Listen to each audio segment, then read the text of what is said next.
वृश्चिक राशि वाले बंधुओं, स्वागत है आप सभी का आपके अपने वैदिक मंथन भिंड यूट्यूब चैनल में। तो वृश्चिक राशि वालों, सावधान हो जाओ। अप्रैल के महीने का आखिरी दिन 30 अप्रैल के दिन मंदिर के मुख्य दरवाजे के बाहर रख आना, यह एक छोटी सी चीज आपके जीवन का हर एक दुख, तकलीफ, परेशानी भगवान स्वयं समाप्त करेंगे, क्योंकि आपने यह एक उपाय कर लिया। जी हाँ बंधुओं, यह एक उपाय बहुत ही शक्तिशाली उपाय है और इस दिन पर इस क्रिया को करने का, इस उपाय को करने का बहुत ही अधिक महत्व है, वैदिक महत्व है। इसका विशेष कारण यह है कि 30 अप्रैल के दिन अक्षय तृतीया का विशेष पर्व है। अब यूं तो अक्षय तृतीया लोग साधारण समझ लेते हैं, लेकिन इस दिन कुछ गुप्त क्रियाएं और कुछ गुप्त उपाय इतने ज्यादा फलित हो जाते हैं, इतने अधिक फल देते हैं कि रातों रात जातक का जीवन ही बदल जाता है। उसके जीवन में आ रहे दुख, तकलीफ, परेशानी समाप्त हो जाते हैं। याद रखना बंधुओं कि इस संसार में केवल मेहनत करने से, कर्म करने से और लगातार प्रयास करने से कामयाबी हासिल नहीं होती है। यह एक भ्रम है। मेहनत भला कौन नहीं कर रहा?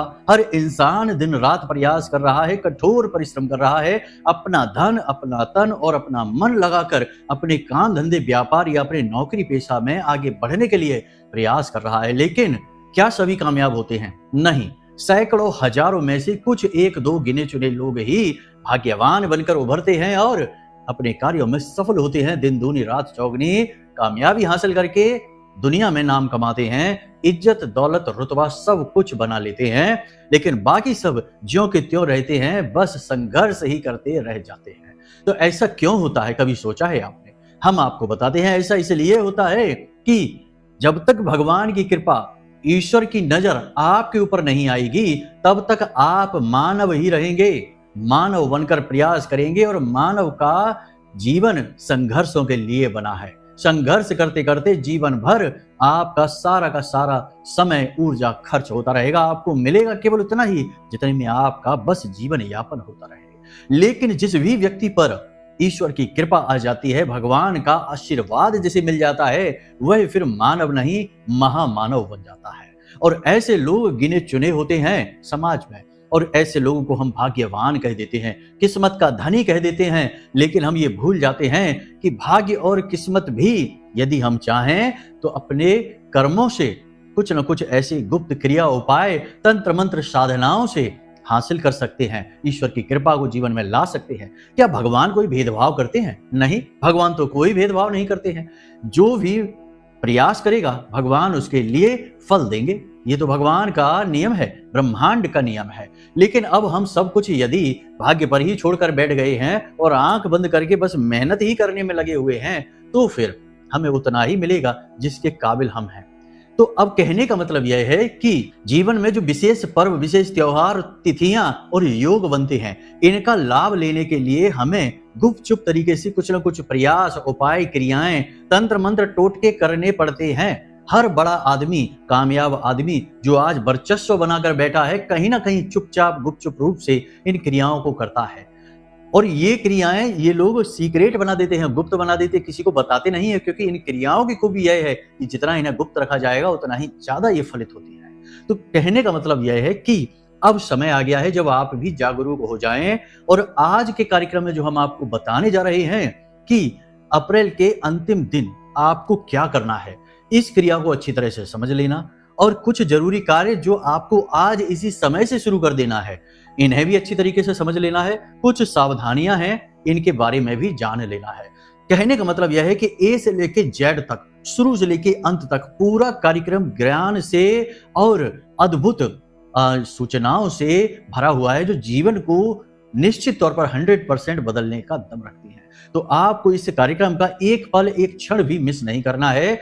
अपने बहुमूल्य समय में से कुछ समय यहां भी खर्च करना है, क्योंकि यहां से आपके जीवन की एक नई धारा प्रारंभ होगी, एक नई दिशा आपको प्राप्त होगी। ये हम आपको विश्वास दिलाते हैं।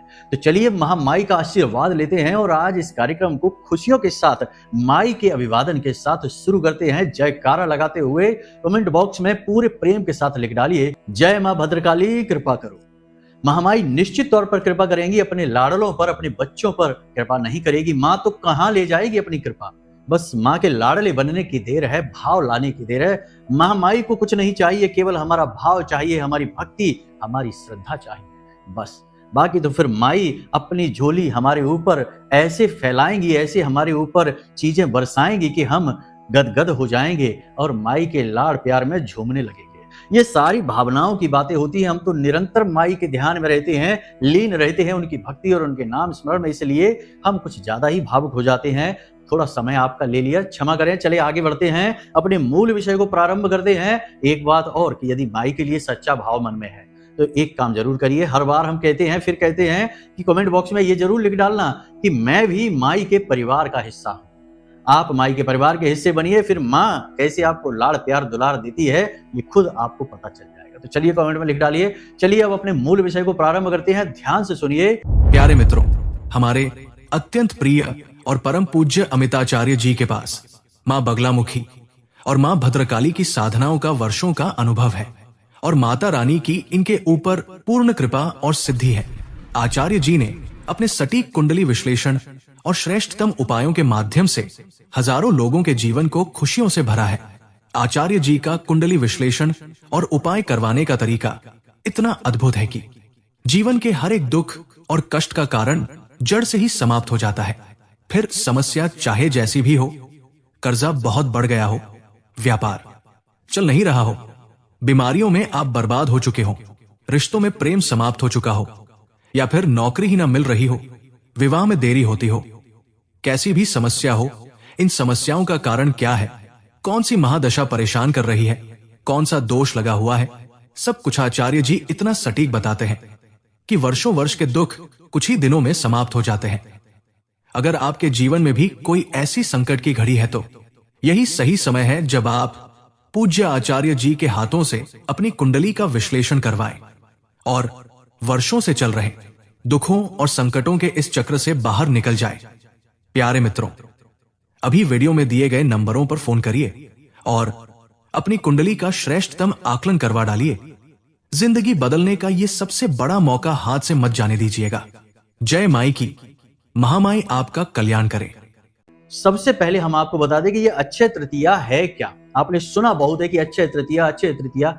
अक्षय का मतलब होता है जिसका क्षय ना होता हो, और अक्षय तृतीया का मतलब ऐसा होता है कि ये जो तिथि है इस तिथि का कभी क्षय नहीं होता। लेकिन ये बात इस तरह नहीं है। बात ये है कि इस तिथि पर जो भी आप पुण्य कर्म करते हैं, जो भी आप उपाय क्रियाएं करते हैं, उसका हजारों गुना फल बढ़कर आपको मिलता है। और वह फल जो होता है, जो कृपा होती है भगवान की, ईश्वर की, वह कभी उसका क्षय नहीं होता है।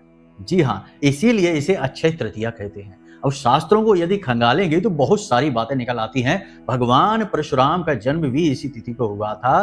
गंगा मैया का प्राकट्य भी इसी दिन हुआ था। गंगा मैया स्वर्ग से आई थी इसी दिन पर, ठीक है। और अक्षय तृतीया कहलाने के पीछे एक मुख्य कारण यह भी है कि भगवान कृष्ण ने युधिष्ठिर को अक्षय पात्र इसी दिन दिया था, इसी वजह से इसका नाम अक्षय तृतीया पड़ा। तो अब आप समझ गए कि यहाँ पर अक्षय तृतीया से क्या मतलब है। खैर, इतनी सारी कहानियों से हमें ज्यादा लेना देना नहीं है। हमें तो इस बात से लेना है कि हमारा जीवन कैसे बदलेगा, हमें लाभ कैसे प्राप्त होगा, भगवत कृपा कैसे प्राप्त होगी। क्योंकि जिस पर कृपा राम की हुई तिन पर कृपा करे सब कोई। जिस पर कृपा भगवान की हुई उसी पर सबकी कृपा होगी। फिर चाहे शनि हो, राहु हो, केतु हो, मंगल हो, या स्वयं नारायण श्री हरि विष्णु के स्वरूप बृहस्पति क्यों ना हो। तो बस ध्यान से समझिए सारी बातों को। अक्षय तृतीया के दिन से पहले आपको करना है एक बहुत जरूरी काम।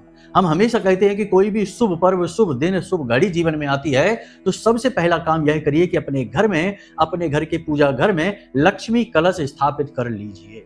आपके घर का पूजा घर जो है वह आपके घर का पावर हाउस है, पॉजिटिव एनर्जी का। वहां से पॉजिटिव एनर्जी निकल रही है और आपके सबके जीवन में, आपके घर में फैल रही है। और जो सुख, जो भी आनंद, जो भी शुभ घड़ियां आपने महसूस की हैं, वे उसी पॉजिटिव एनर्जी की देन है। तो अब ऐसे में महामाई की कृपा प्राप्त करने के लिए आपको लक्ष्मी कलश स्थापित करना होगा। आज आपने इस कार्यक्रम को सुना, अब आप चाहे तो आज या फिर कल एक काम करिए कि एक पात्र लेकर आइए। मिट्टी का पात्र लाएंगे यानी कुंभ तो श्रेष्ठ होगा, लेकिन पीतल का भी चल जाएगा। यदि मिट्टी का नहीं मिल पाता तो कोई बात नहीं, पीतल के पात्र को भी आप ले सकते हैं। क्या करना है ध्यान से समझिए। इसमें शुद्ध जल भरिए, 2 बूंदे गंगा जल की डाल दीजिए। थोड़ा सा इत्र डाल दीजिए, एक सिक्का डाल दीजिए। वैसे तो चांदी का सिक्का डालना, लेकिन नहीं है चांदी का, कोई बात नहीं, कोई भी चलने वाला सिक्का इसमें डाल दीजिए, ठीक है। इसके बाद एक पुष्प डाल देना, लाल पुष्प डाल देना, थोड़ी सी इलायची डाल देना, कूट कर डाल देना, एक इलायची डालना है, ज्यादा नहीं, और एक लौंग का जोड़ा कूट कर डाल देना है। बस आपका यह लक्ष्मी कलश स्थापित हो गया। इसके ऊपर ढक्कन पर आपको अन्न रखना है, गेहूं रख लेना, चावल रख लेना, महामाई की विशेष कृपा चाहिए तो चावल रख लेना, और उस चावल के ऊपर गाय के घी का दीपक जलाना है। कितना शुभ और मनोरम यह दृश्य होगा, महामाई का स्वरूप बनकर यह कलश स्थापित हो जाएगा। अब विशेष बात कि इस कलश पर आपको 4 जगह श्रीम लिखना है, यानी 4 कोनों पर, इस तरफ, इस तरफ, इस तरफ और इस तरफ, यानी 4 तरफ आपने श्रीम लिख दिया, और इनके बीच में आपको स्वास्तिक बनाना है। श्रीम आप लाल रंग से लिखना और स्वास्तिक आप हल्दी से बना देना। हल्दी बृहस्पति का प्रतीक है, श्रीम माता लक्ष्मी का तो नाम ही है। बस आपको यह कलश स्थापित कर देना है और इसके ऊपर गाय के घी का दीपक जलाना है। प्रतिदिन सुबह के समय जब माता लक्ष्मी और भगवान श्री हरि विष्णु इस जगत के भ्रमण पर निकलते हैं, आपके सबके हर एक के दरवाजे से निकलते हैं, तब आपको यह जल लेना है। इस कलश का जल किसी अन्य पात्र में ले लेना और उस पात्र से ले जाकर जल को अपने दरवाजे पर सिंचित कर देना, अपने घर की छत पर सिंचित कर देना, अपने घर के जो पौधे हैं, शुभ पौधे हैं, उन पौधों में सिंचित कर देना, और उसके बाद नया जल भर के फिर से सारी सामग्री भर के, सिक्के को उसी को बने रहना, बार बार नहीं बदलना, और फिर से उसको भर के और रख देना है। प्रतिदिन का यह नियम बनाइए जब तक कि अक्षय तृतीया का दिन ना आ जाए। बस आप देखिए कमाल हो जाएगा, माता लक्ष्मी व्याकुल हो उठेंगी आपके घर में आने के लिए। लेकिन शुद्धता का वातावरण आपको बनाना होगा।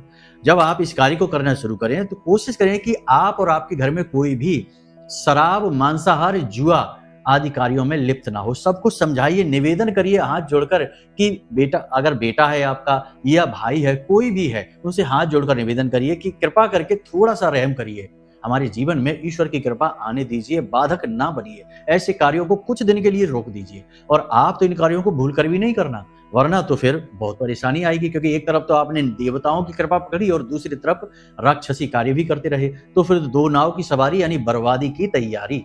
ठीक है, तो ऐसा नहीं करना। ठीक है, पहला कार्य आपने लक्ष्मी कलश स्थापित कर लिया। दूसरा कार्य कि आपको बहुत ही शक्तिशाली तंत्रिक स्नान, जिसको तांत्रिक स्नान कहते हैं, जिसको वैदिक स्नान भी कहते हैं, यह स्नान करना है। इस स्नान के लिए भी आपको छोटी छोटी चीजों की आवश्यकता है। वैसे तो इसमें भी कलश स्थापन किया जाता है, लेकिन कोई बात नहीं है। आप इसके लिए एक काम करिए कि जिस भी जल से आप स्नान करते हैं उसमें 1 चुटकी से भी कम हल्दी डाल दीजिए, और तुलसी मैया की जड़ की थोड़ी सी मिट्टी लेकर आइए और उसे उस जल में डाल दीजिए, और उसके बाद 1 लौंग और 1 इलायची कूट कर उसमें डाल दीजिए, और उसके बाद हो सके तो थोड़े से उसमें इत्र मिला दीजिए, जरा सा, कोई भी इत्र मिला देना, गुलाब जल मिला दें तो भी चलेगा।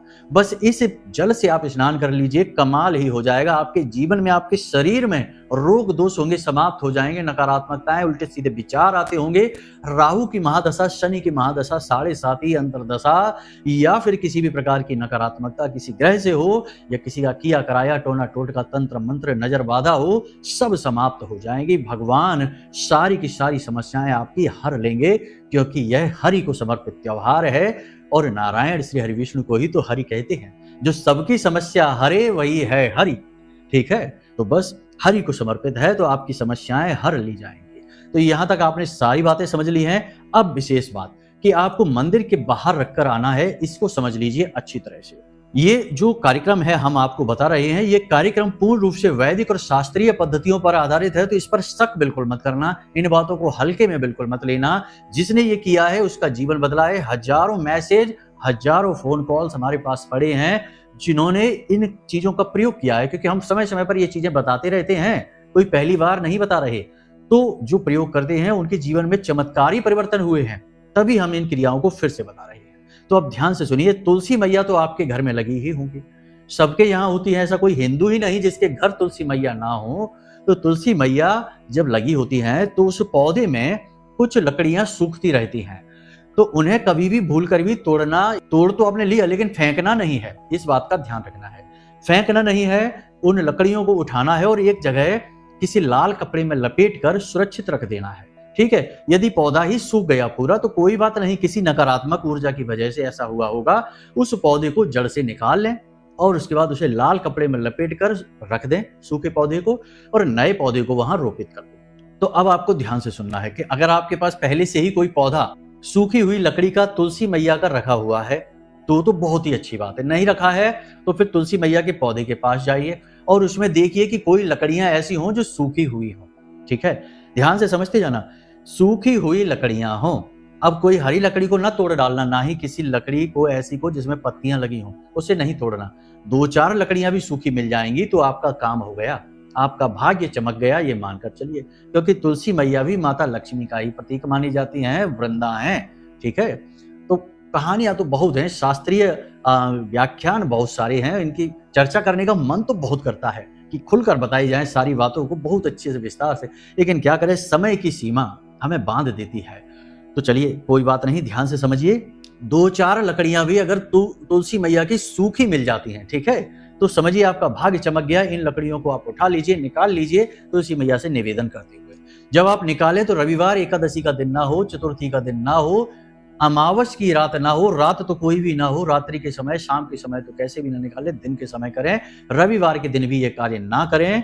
बाकी आप समझ लेना, महिलाएं रजस्वला धर्म के समय तुलसी मैया का स्पर्श ना करें, और हो सके तो घर के बालकों से ये कार्य कराइए, क्योंकि बालकों पर कोई मर्यादा नहीं लगती है।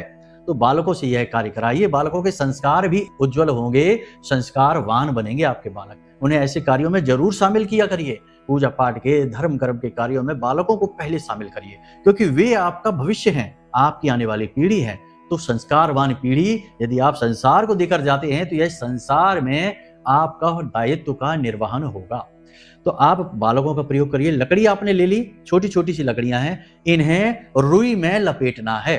ठीक है, रुई में लपेटने के बाद थोड़ी सी हल्दी उस रुई में आपको लगा देनी है। थोड़ी सी हल्दी लगानी है, बहुत ज्यादा नहीं लगानी। ठीक है, अब इस रुई को घी में, गाय के घी में अच्छी तरीके से लपेट कर और पूजा घर में रख दीजिए। ठीक है, ये पहला काम है जो आपने कर दिया।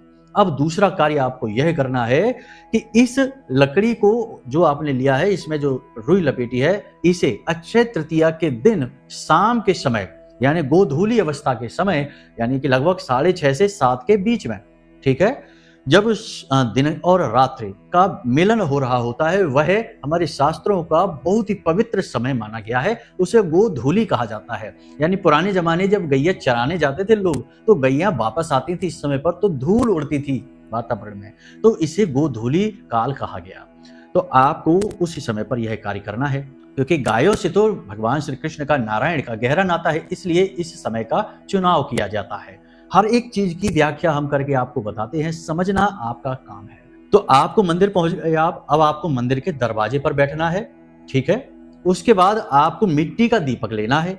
मिट्टी के दीपक में आपको गाय का घी भरना है, और इस दीपक को, यानी कि आपने जो रुई में लपेटी हुई लकड़ियां हैं, घी में लगी हुई हैं, हल्दी मिली हुई रुई है, इस रुई को आपको भगवान की तरफ मुख करके, ठीक है, कोशिश करें कि भगवान श्री कृष्ण का मंदिर हो, नारायण श्री हरि विष्णु का मंदिर हो, या हनुमान जी का मंदिर हो, तो बात बन जाएगी। ठीक है, वैसे तो किसी भी मंदिर में आप जा सकते हैं, नारायण श्री हरि विष्णु का तो हर देवी देवता से नाता है। ठीक है, तो आप किसी भी मंदिर में जा सकते हैं, लेकिन विशेष हमने आपको बता दिया कि अगर हो सके तो ये मंदिर हो। ठीक है, अब मंदिर का जो गर्भगृह होता है, मंदिर में जो भगवान की मूर्ति है, इस मूर्ति की ओर आपको इस बाती का मुख कर देना है, लेकिन रखना यह है, आपको मंदिर का मुख्य दरवाजा जो है वहां पर यह दीपक रखना है। ठीक है, बहुत ही आवश्यक क्रिया है, इसे आप ध्यान से समझते चलिए। जब आप इस दीपक को वहां रख रहे हो तो कुछ बातों का ध्यान रखें कि आप स्नान आदि करके ही इस कार्य को करना। पहली चीज तो ये तो बताने वाली बात होती ही नहीं है, क्योंकि शुद्धता तो हर एक दिव्य कार्य में अनिवार्य होती है, तो बताने की बात नहीं, फिर भी बता देते हैं। स्नान आदि करके ही जाना है। माथे पर चंदन का टीका जरूर लगाकर जाना है, पीले चंदन का टीका। पीले वस्त्र यदि आपके पास हैं तो बहुत ही अच्छी बात है, नहीं है तो कोई बात नहीं है, साधारण से कोई भी वस्त्र पहनकर आप जा सकते हैं। अब इस क्रिया को करते समय एक बात का ध्यान रखें कि भगवान का जो 12 अक्षर मंत्र है उसका मन में स्मरण करते रहें। ओम नमो भगवते वासुदेवाय, यही तो है, बड़ा सरल है। ओम नमो भगवते वासुदेवाय। बहुत ही शक्तिशाली महामंत्र है यह। इसी मंत्र से तो 5 वर्ष के ध्रुव के सामने स्वयं नारायण प्रकट हो गए थे, इसी मंत्र की सहायता से। तो आपको मन ही मन इस मंत्र का उच्चारण लगातार करते रहना है और इस दीपक को भगवान के सामने अर्पित करना है, भगवान को ही अर्पित करना है। दीपक आप पूरे भाव के साथ जलाइए, इस मंत्र का उच्चारण आप लगातार करते रहिए और इसके बाद जब यह दीपक आपका अच्छी तरह से जलने लग जाए तो आपको मंदिर में प्रवेश करना है। अब ये दीपक आपको कहाँ रखना है, ये विशेष बात है, इसे भी समझ लीजिए। प्रश्न करते हैं लोग कि गुरुजी कहाँ दीपक को रखना है, जैसे कि दरवाजे पर तो कह दिया, तो क्या बीचों बीच रखना है या दाएं या बाएं? तो ध्यान से सुनिए, जब आप मंदिर में प्रवेश कर रहे होंगे, यानी कि आपका मुख भगवान के विग्रह के सामने होगा, भगवान की मूर्ति के सामने होगा आपका मुख, तो आपके दाहिने हाथ पर, ठीक है, यानी आपके दाहिने हाथ पर इस दीपक को आप चौखट पर दरवाजे के पास रख देंगे, ठीक है। जब मंदिर से आप बाहर निकल रहे होंगे तो आपका बायां हाथ यानी उल्टा हाथ पड़ेगा, ठीक है। समझ में आ गई कि सही लोकेशन क्या होगी, स्थिति क्या होगी। आपको यह दीपक आपने रख दिया, अब सीधे मंदिर जाना है, यानी जब यह दीपक जलने लगे अच्छी तरह से तो सीधे आपको मंदिर में जाना है। यदि हनुमान जी के मंदिर पहुंचे हैं तो फिर पहले हनुमान जी को नमन करिए, उसके बाद राम दरबार को जाइए और राम दरबार में पहुंचकर प्रभु श्री राम के सामने हाथ जोड़कर बैठ जाना है। कुछ बातों का यहाँ पर विशेष ख्याल रखिए कि एक गुप्त क्रिया यहाँ पर और है जो हम आपको बता देते हैं कि 7 तेज पत्ते ले लेना। 7 तेज पत्ते जो होते हैं ना, जो मसालों में प्रयोग किए जाते हैं, वही तेज पत्ता है, खंडित नहीं होना चाहिए यह तेज पत्ता। इन तेज पत्तों पर आप उल्टी तरफ और सीधी तरफ इत्र लगा देना, ठीक है। और इन सभी तेज पत्तों पर आप श्रीम लिख देना, लाल चंदन से या सिंदूर से। सभी तेज पत्तों पर सीधी तरफ श्रीम लिख देना, श्रीम श्रीम 7 बार हो गया, 7 पत्तों पर श्रीम लिखा। इसके बाद इन पत्तों पर लाल रंग का धागा लपेट देना है और इन पत्तों को लाल कपड़े में ही लपेट लेना है और इन्हें भगवान के चरणों में अर्पित कर देना है। भगवान नारायण श्री हरि विष्णु के स्वरूप ही तो हैं भगवान श्री राम और माता सीता, तो उनके चरणों में आपको ये रख देने हैं पत्ते। और एक कटोरी में खीर लेकर जानी है। खीर चावल की हो और बहुत ही अच्छी बनाना, अपने भाव के साथ बनाना, ठीक है। मेवा मिलाना खीर में, मखाने डालना, बहुत ही अच्छी बनाना और उस खीर को भगवान के चरणों में बड़े प्रेम के साथ समर्पित करना, ठीक है।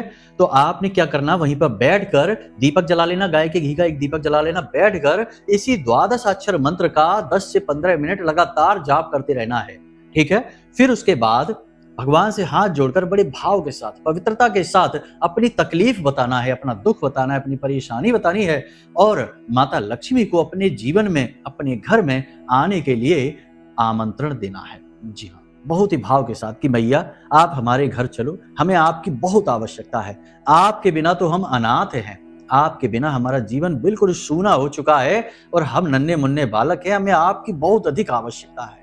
तो बस इसी प्रकार भाव के साथ में मैया से निवेदन करना, नारायण भगवान श्री हरि विष्णु से निवेदन करना और उस खीर को जो आपने ली है उसे लेकर बाहर आ जाना और बालकों को, छोटे बच्चों को, छोटी कन्या हो, छोटे बच्चे हो, उन्हें वो खीर बांटना, खाने के लिए देना, ठीक है। अपने घर भी ले जाना, थोड़ी सी घर के सदस्यों को भी खिलाना, खुद भी खाना, भगवान का प्रसाद है। और जो तेज पत्ते आपने रखे हैं ना, उन तेज पत्तों को भगवान का आशीर्वाद समझकर मैया माता लक्ष्मी जो आपने आमंत्रण किया है ना, उन्हें बुलाया है, तो उन्हें जो आमंत्रित किया है तो उन्हें माता लक्ष्मी का ही स्वरूप मान लेना, क्योंकि उसी रूप में माता लक्ष्मी आपके घर आ रही हैं।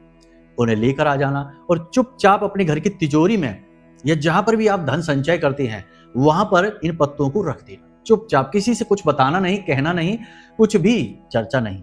और याद रखना कि जहां पर भी आपने ये पत्ते रख दिए, माता लक्ष्मी को विराजमान कर दिया, वहां धन का अभाव कभी नहीं होना चाहिए। तिजोरी है तो वहां चाहे भले ही 10-20 रुपए पड़े रहें, लेकिन पैसे हमेशा वहां होने ही चाहिए, इस बात का ख्याल रखना। तो ये क्रियाएं आप कर लीजिए और बस इंतजार करिए। आने वाला महीना यानी कि मई का महीना चमत्कारी ढंग से आपके जीवन में वो कार्य करके देगा कि आप खुद भी आश्चर्य में पड़ जाएंगे कि ये क्या बता दिया गुरु जी ने, कितना जीवन में परिवर्तन आ गया है। आपके सोच विचार बदल जाएंगे, आपके शब्द बदल जाएंगे, वाणी आपकी मधुर हो जाएगी, चीजें आपकी ओर, पॉजिटिव चीजें आपकी ओर आकर्षित होने लगेंगी और आपकी जो पर्सनैलिटी है, व्यक्तित्व है, उसमें एक गजब का आकर्षण उत्पन्न हो जाएगा। लोग आपसे प्रभावित हुए बिना रह नहीं सकते हैं। ये बहुत ही शक्तिशाली क्रिया है, बहुत ही शक्तिशाली विधान है। हमने आपको समय से पहले बता दिया है, अब समय आने पर इनका प्रयोग अवश्य कर लेना, ठीक है। बस छोटी छोटी बातें हैं, नैतिकता के नियमों का पालन करना है, वाणी शुद्ध रखना है जब तक इन क्रियाओं को कर रहे हैं, किसी से कोई भी गलत बात नहीं कहनी है और स्वयं को भी नहीं कोसना है कि किस्मत खराब है, भाग्य खराब है, जिंदगी खराब है, कुछ भी अच्छा नहीं हो सकता हमारे, तो ये सब फलाना उल्टा सीधा कुछ भी अपने बारे में नहीं कहना है, हमेशा अपने बारे में अच्छा ही कहना है। ठीक है, वही एक उदाहरण जो हमेशा हम देते हैं कि भगवान श्री कृष्ण और अर्जुन जी जा रहे थे तो एक मरा हुआ कुत्ता सड़क के किनारे देखा और अर्जुन कहने लगे कि भगवान कितनी बदबू आ रही है उस कुत्ते में से। भगवान श्री कृष्ण ने कहा कि अर्जुन कुत्ते को छोड़ो, उसके दांत देखो कितने सफेद मोतियों जैसे चमक रहे हैं। यानी कि उस मृत्यु के स्वरूप में से भी भगवान ने सकारात्मकता को निकाल लिया। तो ये संदेश भगवान दे रहे हैं हमें और आपको कि जीवन में कितनी ही घोर नकारात्मकता क्यों ना हो, आप उस सकारात्मकता को ढूंढ कर निकालना होगा। ये आपका दायित्व है, धर्म है आपका। और यही भगवान ने इस संसार में प्रकट होकर अवतार स्वरूप आकर सबको यही सिखाया है। भगवान ने जितने भी कष्ट सही हैं, हर एक अवतार में भगवान ने कष्ट सही हैं, पीड़ाएं सही हैं, लेकिन अपने दुखड़े रोने कहीं नहीं रोई है, उन्हें हंसते हंसते सहा है, प्रेम के साथ सहा है। और हमें यही ज्ञान दिया है कि नकारात्मकता को भी स्वीकार करो, उसमें ही सकारात्मकता छिपी है। ठीक है, तो उम्मीद करते हैं कि सारी बातें आपने अच्छी तरह से समझ ली हैं।